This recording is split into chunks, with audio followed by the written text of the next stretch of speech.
들으시는 하나님의 말씀은 구약성경 잠언 6장 6절에서 11절까지의 말씀입니다. 게으른 자여 개미에게 가서 그가 하는 것을 보고 지혜를 얻으라. 개미는 두령도 없고 감독자도 없고 통치자도 없으되 먹을 것을 여름 동안에 예비하며 추수할 때에 양식을 모으느니라. 게으른 자여 내가 어느 때까지 누워 있겠느냐? 내가 어느 때에 잠이 깨어 일어나겠느냐? 좀 더 자자, 좀 더 졸자, 손을 모으고 좀 더 누워있자 하면 내 빈궁이 강도같이 오며 내 곰핍이 군사같이 이르리라. 아멘. 오늘은 이노베이트 지혜를 얻으라 라는 제목으로 말씀을 전하도록 하겠습니다. 게으름에 관해서 다음과 같은 말이 있습니다. 태만이라는 어머니는 강도라는 아들과 굶주림이라는 딸을 가지고 있다라는 말이 있습니다. 이 말처럼 게으름이 어떠한 결과를 가져오는지 우리가 잘 알고 있습니다. 오늘 본문에서도 이 게으름에 대한 결과를 다음과 같이 가르쳐 줍니다. 우리 잠언 6장 11절 말씀을 봅니다. 내 빈궁이 강도같이 오며 내 곰핍이 군사같이 이르리라. 빈궁 그리고 곰핍이라는 단어를 통해서 게으른 자가 어떻게 살아가는지에 대해 알려주고 있습니다. 이것을 더욱 강력하게 전달하기 위해서 강도 또는 군사라는 단어를 같이 열거하고 있습니다. 여러분, 강도는 재물 탈취의 주범입니다. 그래서 게으른 자에게서 재물을 빼앗아 가는 것으로 묘사하고 있습니다. 그만큼 게으름의 결과는 모든 재물을 빼앗기는 것으로 기록하고 있습니다. 또한 군사는 보호자라는 의미도 갖고 있지만 침략자 또는 정복자라는 뜻도 갖고 있습니다. 즉, 게으른 자를 파멸로 이끌어 간다라는 의미로 기록하고 있습니다. 이 게으름에 관해서 이러한 결과가 있음을 우리는 지금까지 여러 통로를 통해서 그리고 다양한 교훈을 통해서 익히 들어서 다 알고 있습니다. 자, 그런데 그럼에도 불구하고 우리는 이 게으름에 의해서 끊임없이 유혹을 받으며 살아갑니다. 게으름은 어떻게 우리를 유혹할까요? 먼저 게으름은 시간을 허비하도록 유혹합니다. 우리 잠언 6장 9절 말씀을 봅니다. 게으른 자여 내가 어느 때까지 누워 있겠느냐라고 합니다. 여기에 누워라는 단어가 나옵니다. 이 단어를 다른 표현으로 바꾸면 빈둥거리다라고 바꿀 수 있겠습니다. 게으른 사람의 일상 가운데서 가장 많이 차지하는 시간, 그 시간이 바로 빈둥거리는 시간입니다. 이 시간은 시간을 낭비하는 행동입니다. 일한다고 하지만, 그래서 이것저것 하지만 정작 하는 일은 없습니다. 뭘 한다고 해놓고 이루는 일이 없습니다. 그냥 오늘 하루도 망설이다가 하루가 다 갑니다. 이런 사람은 그저 생각은 많이 합니다. 말은 많이 합니다. 굉장한 말을 하고 있는 것처럼 처음은 마치 용같이 계획하지만 뱀꼬리같이 일 처리를 해서 소위 용두사미가 됩니다. 공연히 생각만 많이 하고 말만 많을 뿐 실제적인 역할을 하지 않습니다. 시간만 낭비하는 사람입니다. 게으름은 이와 같이 시간을 낭비하도록, 우리가 어떻게 하면 시간을 더 허비할 수 있을까, 그렇게 유혹합니다. 또한 게으름은 영적 침체에 이르도록 우리를 유혹합니다. 6장 9절 말씀을 봅니다. 내가 어느 때에 잠이 깨어 일어나겠느냐. 잠이라는 단어가 나옵니다. 잠은 성경에서 영적으로 침체된 상태를 나타낼 때 사용하는 단어이기도 합니다. 영적으로 죽은 상태를 묘사할 때에 이 잠이라는 단어를 사용하기도 합니다. 즉, 게으름은 육적인 나태함만을 이야기하는 것이 아닙니다. 게으름 속에는 영적인 나태함도 담겨져 있다는 것입니다. 게으름은 우리로 하여금 서서히 영적으로 무너지도록 이끌어가는 그렇게 유혹하는 힘이 있다는 것입니다. 그래서 우리의 신앙생활이 흔들리게 만듭니다. 게으름은 바로 이렇게 우리의 신앙생활이 흔들리도록 유혹하기도 합니다. 게으름은 중요한 것을 간과하도록 유혹하기도 합니다. 6장 10절 말씀을 봅니다. 좀 더 자자, 좀 더 졸자, 손을 모으고 좀 더 누워 있자라고 유혹합니다. 여기에 좀 더라는 단어가 3번이나 반복되면서 강조하고 있습니다. 한번 예를 들어서 설명하겠습니다. 이 좀 더라는 단어는 어찌 보면 동전의 양면과 같습니다. 긍정적인 면이 있기도 하고 부정적인 면이 있습니다. 자, 먼저 부정적인 예입니다. 축구 경기를 합니다. 전반전에 몇 골을 실점했습니다. 그래서 이대로 가면 패하게 됩니다. 전반전이 끝나고 하프타임이 왔습니다. 이때 감독과 선수들이 화이팅을 외칩니다. 그러면서 우리 좀 더 열심히 해보자 라고 말합니다. 자, 이때 좀 더는 어떤 의미가 있겠습니까? 좋은 결과를 만들기 위해서 조금만 더 노력하자는 겁니다. 조금만 더 열심히 뛰자는 긍정적인 의미가 담겨져 있습니다. 자, 그런데 부정적인 의미가 담겨져 있을 때는 어떠한 뜻으로 쓰이겠습니까? 이때는 좀 더라는 것은 중요한 것을 간과한 채로 그냥 나는 게으르게 살래, 나는 나태한 곳에 머물래 라는 의미를 갖고 있다는 것입니다. 한번 예를 들어 봅니다. 시험이 다가오는 학생이 있습니다. 그러면 어떻게 해야 되겠습니까? 조금이라도 더 노력해서 한 문제라도 더 맞추기 위한 노력을 해야 합니다. 좋은 결과를 내기 위해서 끝까지 노력해야 하는 것이 학생의 본분입니다. 자, 그런데 점점 지쳐갑니다. 집중도 잘 안 됩니다. 공부도 하기 싫습니다. 그래서 어떻게 합니까? 좀 더 자자, 좀 더 졸자, 좀 더 누워있다가 학교 가자라고 말합니다. 자, 이때 좀 더의 의미는 어떠한 의미이겠습니까? 노력해야 하는 순간입니다. 그런데 그 순간에 게을러지는 것을 선택하는 겁니다. 끝까지 노력하는 것이 중요한데 그 중요한 것을 간과한 채로 게으름을 선택하는 것입니다. 적당히 타협하고 적정선에서 포기하는 것입니다. 끝까지 노력하지 않겠다는 의지가 반영되어 있는 표현입니다. 이렇게 좀 더가 부정적으로 쓰이기도 합니다. 이렇게 좀 더 자자, 좀 더 놀자, 좀 더 어떻게 하자 하면서 게으름은 우리를 유혹하면서 중요한 것을 간과하게 만듭니다. 게으름은 이와 같이 다양한 방식으로 우리를 좀 더 게으르게 살아가도록 유혹합니다. 그런데 문제는 우리의 일상에서만 나태함을 이끌어가도록 유혹하면 그나마 다행입니다. 그런데 이러한 게으름은 우리의 신앙의 게으름까지도 이끌어 간다는 겁니다. 게으름이 우리로 하여금 영적으로 게을러지도록, 신앙생활에 있어서 게을러지도록 끊임없이 유혹하고 있다는 것입니다.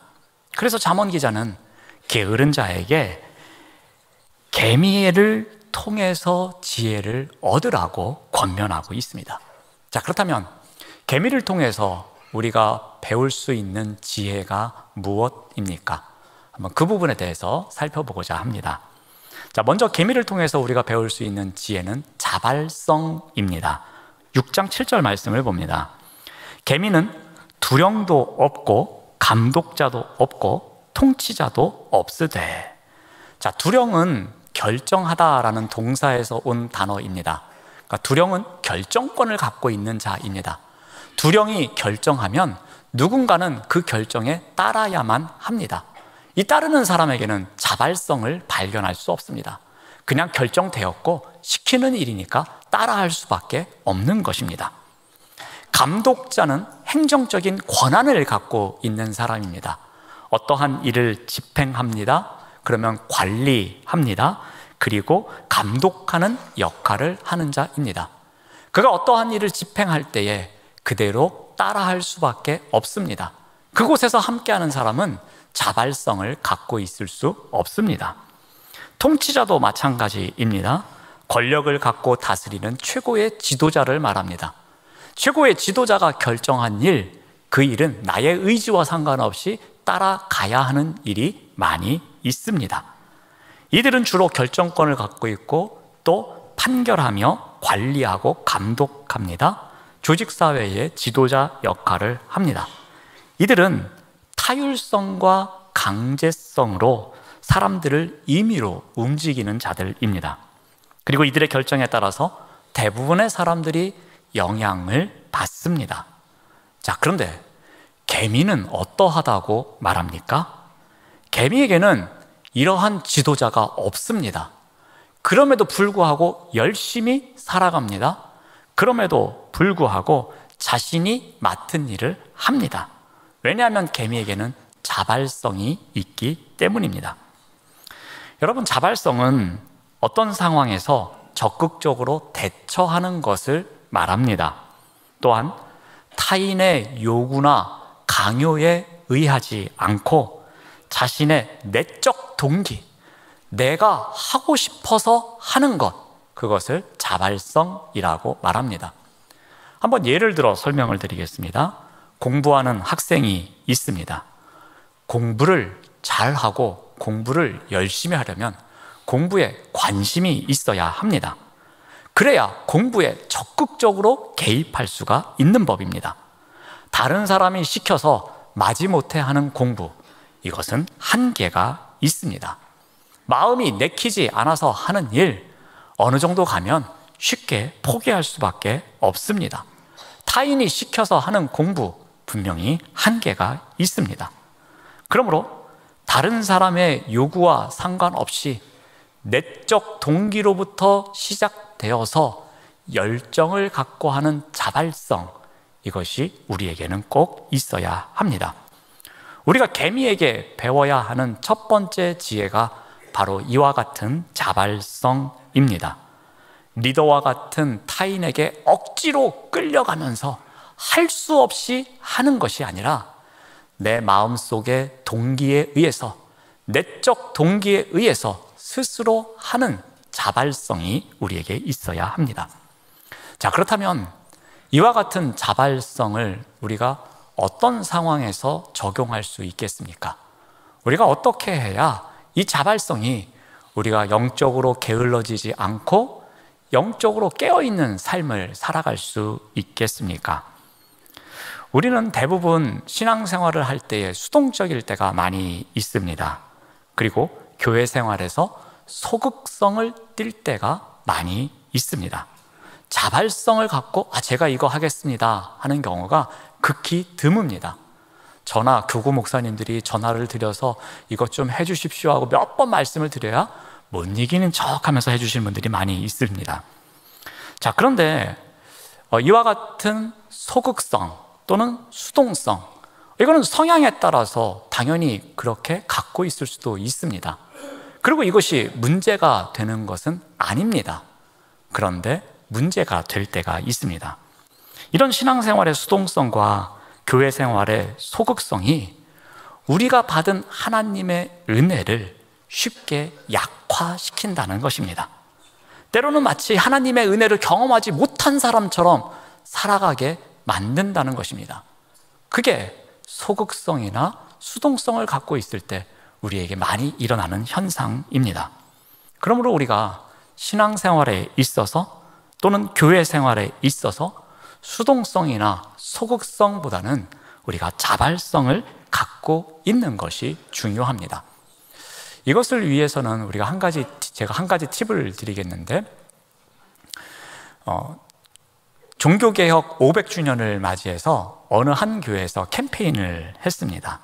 나부터 캠페인입니다. 나부터라는 글씨만 적어놓고 그 뒤에는 여백으로 놔둔 다음에 한번 기도하시면서 나부터 해야 하는 것, 나부터 할 수 있는 것을 한번 기록하라는 캠페인이었습니다. 그래서 종교개혁 500주년을 준비하면서 나부터 캠페인에 많은 성도들이 참여했습니다. 그 대표적인 내용 몇 가지를 소개하면 이런 내용이 있습니다. 나부터 죄를 지으면 회개하겠습니다. 나부터 예배 시간에 지각을 안 하겠습니다. 나부터 교회를 위해서 기도하겠습니다. 나부터 전도하겠습니다. 나부터 성질내지 않겠습니다. 나부터 예수님을 닮아가겠습니다 하면서 나부터 무엇을 하겠습니다 라는 다짐이 그렇게 함께 나눔의 시간이 있었습니다. 나부터 무엇을 하겠다는 것, 비록 작은 것일지라도 나부터 하는 자발성이 있는 신앙생활, 이러한 삶이 영적인 게으름으로부터 벗어날 수 있다는 것입니다. 이것을 꼭 기억하시기를 바랍니다. 우리가 배워야 할 첫 번째 지혜였습니다. 자, 두 번째로 배워야 할 지혜는 준비성입니다. 6장 8절 말씀을 봅니다. 먹을 것을 여름 동안에 예비하며 추수 때에 양식을 모으느니라. 개미가 여름과 가을에 하는 일이 있습니다. 무엇입니까? 겨울을 대비해서 준비하는 일입니다. 풍부한 양식을 모아서 겨울을 이겨낼 수 있도록 준비하는 것, 그것이 개미가 여름과 가을에 하는 일입니다. 개미는 감독자나 통치자도 없습니다. 그럼에도 불구하고 겨울을 준비하며 살아갑니다. 어찌 보면 겨울을 준비하는 것은 하나님의 창조 질서이기도 합니다. 열심히 일해야 할 때에 일하고 열심히 추수해야 할 때에 추수하는 것, 이 또한 하나님의 창조 질서이기도 합니다. 개미에게 배워야 할 두 번째 지혜가 바로 이와 같은 준비성입니다. 자, 그렇다면 우리는 이 준비성에서 무엇이 중요한지를 한 가지 적용해 보고자 합니다. 우리가 준비해야 되는 진짜 중요한 것이 있습니다. 여러분, 성경에 나오는 많은 인물들 가운데에 세상적으로 미리 다 준비돼서 하나님의 부름을 받은 사람이 몇 명이나 될 것 같습니까? 자격을 다 갖추고 나서 하나님께서 그래, 너를 귀하게 쓰겠다 하고 부름 받은 자가 몇 명이나 될 것 같습니까? 의외로 그런 사람이 많지 않습니다. 거의 없습니다. 한번 요셉을 보겠습니다. 요셉이 30살에 총리가 되었습니다. 요셉이 30살에 총리가 되기까지 어떠한 세상적인 기준을 갖추기 위해서 준비했다는 것을 성경에서 보신 적이 있으십니까? 30살에 총리가 되기 위해서 어느 학교를 나왔고 어떠한 자격을 갖추기 위한 어떠한 훈련을 받았다는 이야기를 보신 적이 있으십니까?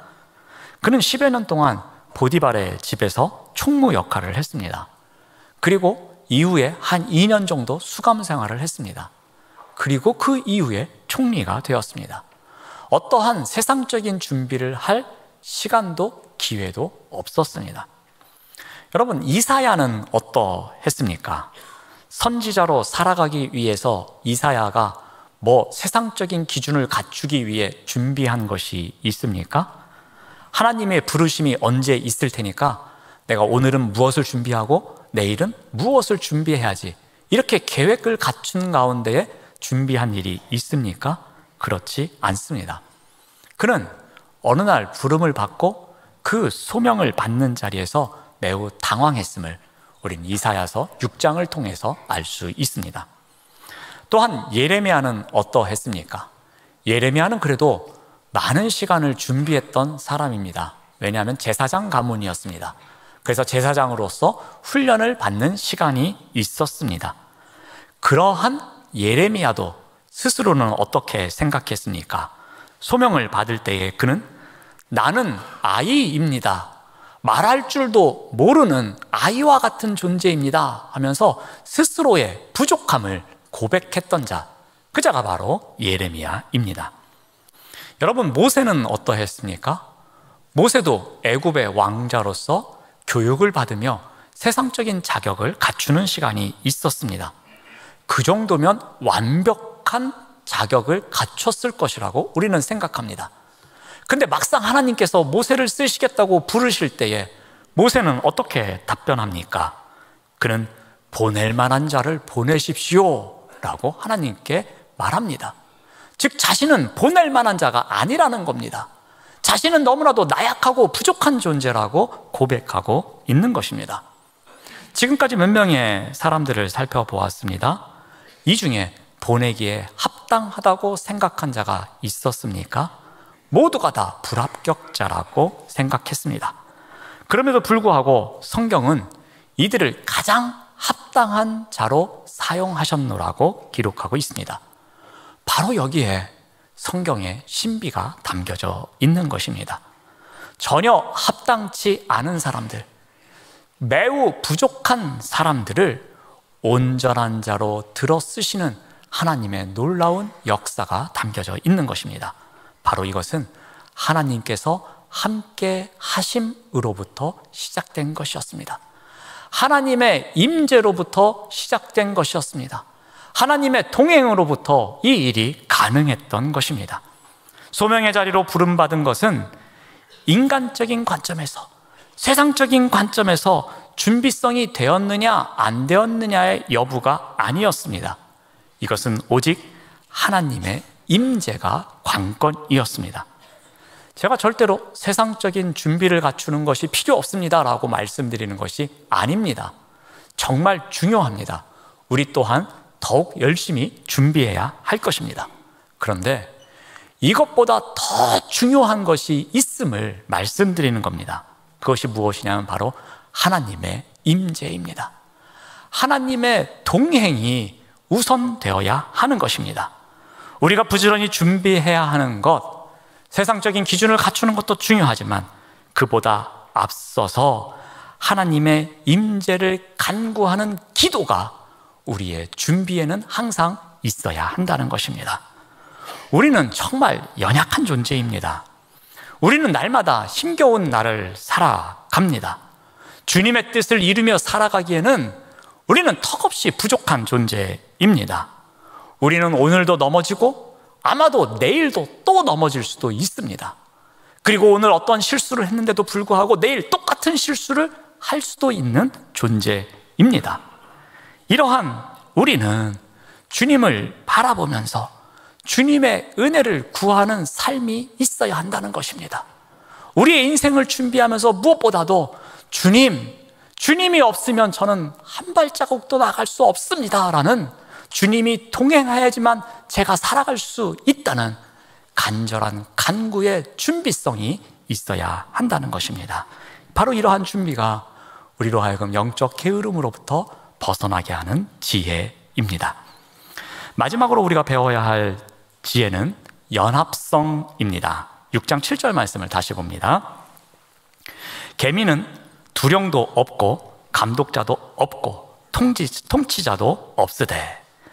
계미는 이러한 리더가 없음에도 불구하고 연합해서 공동체를 잘 이루며 살아갑니다.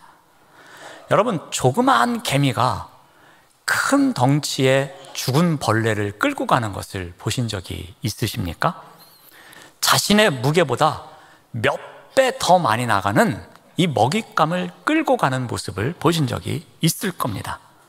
자, 이때 한두 마리의 개미가 아닌 많은 개미들이 달라붙어서 어떤 개미는 밀고 어떤 개미는 끌고 하면서 이 먹잇감을 이동시킵니다. 감독자가 없는데도 연합하여서 수많은 개미들이 함께 협력하는 모습을 보게 됩니다. 어디에 먹이가 있다는 정보를 들으면 서로 협동해서 그 먹이를 집으로 옮기기도 합니다. 비록 눈에 보이기에는 조그마한 개미이지만 강력한 힘을 발휘합니다. 어떠한 때요? 연합할 때에, 그들이 함께 할 때에 이러한 힘을 발휘합니다. 심지어 어느 방송을 보니까 아프리카에서 큰 짐승이 개미떼에 걸려들어서 빠져나오지 못하고 죽는 것을 본 적이 있습니다.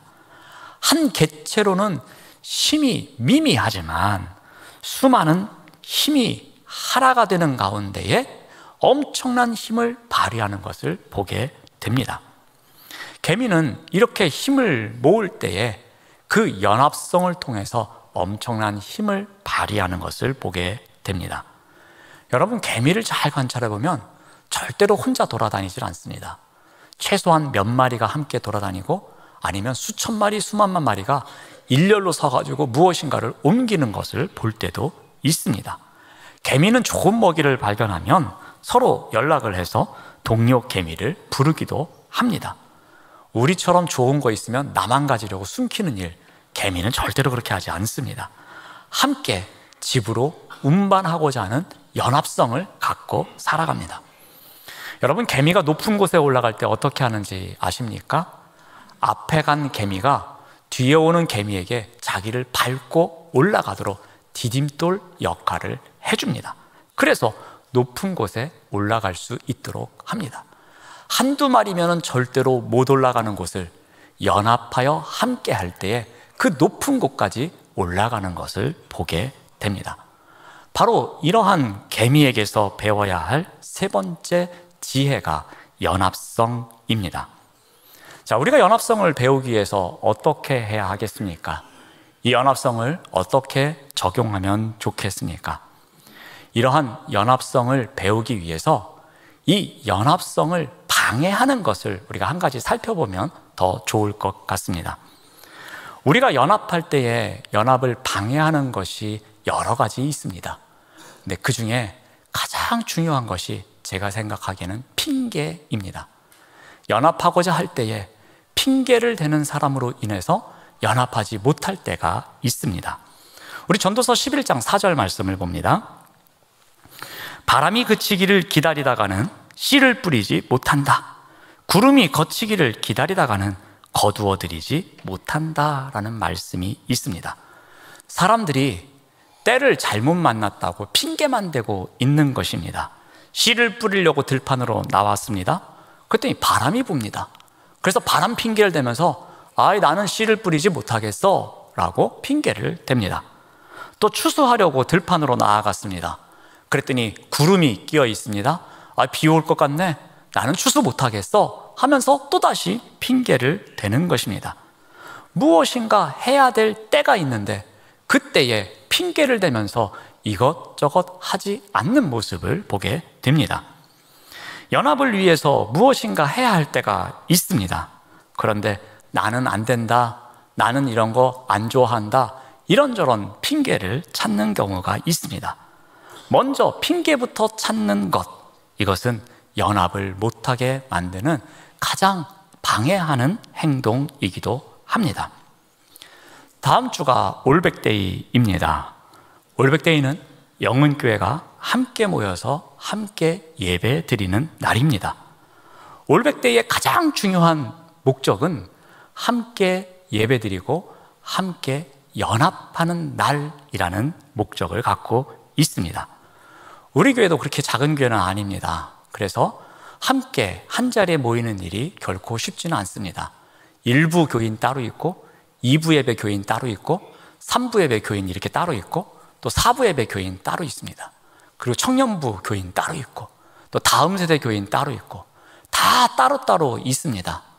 그런데 한번 우리가 한 자리에 모여서 함께 예배드리며 연합하는 행사를 하고자 합니다. 그런데 이렇게 함께 연합하고자 하는데 꼭 핑계를 대는 사람들이 있습니다. 나는 그런 거 안 좋아해. 나는 그날 아플 예정이야. 나는 그날 바쁠 예정이야. 나는 그날 다른 일이 있을 예정이야 하면서 핑계를 지금부터 만들어 갑니다. 그래서 어떻게 해서든지 나는 연합 안 할 거야 하는 분들이 있습니다. 제가 소문으로 다 들었습니다. 이런저런 핑계를 찾으며 연합하지 않으려는 사람들이 있습니다. 이것은 우리가 배울 지혜가 아닙니다.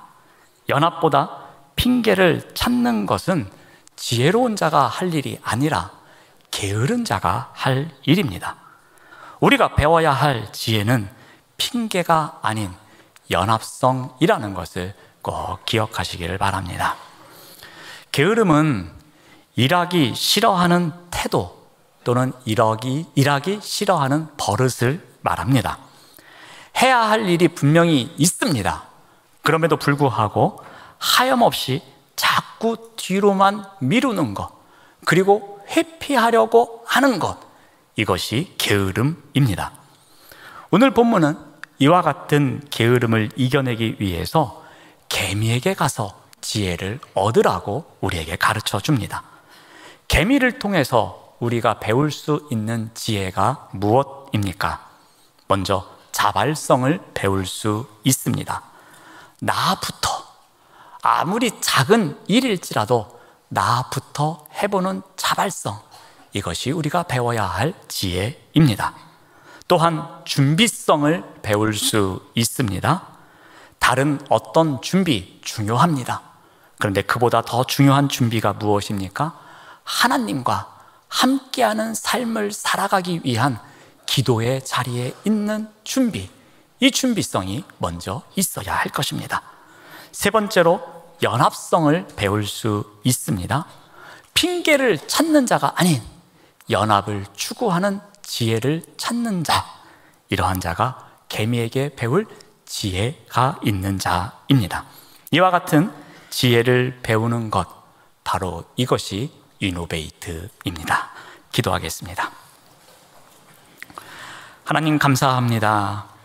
아무리 작은 것이라도 나부터 실천하는 자발성으로, 항상 하나님의 임재를 간구하는 준비성으로, 핑계를 찾지 않는 연합성으로 지혜를 배우는 삶을 살아가도록 인도하여 주시옵소서.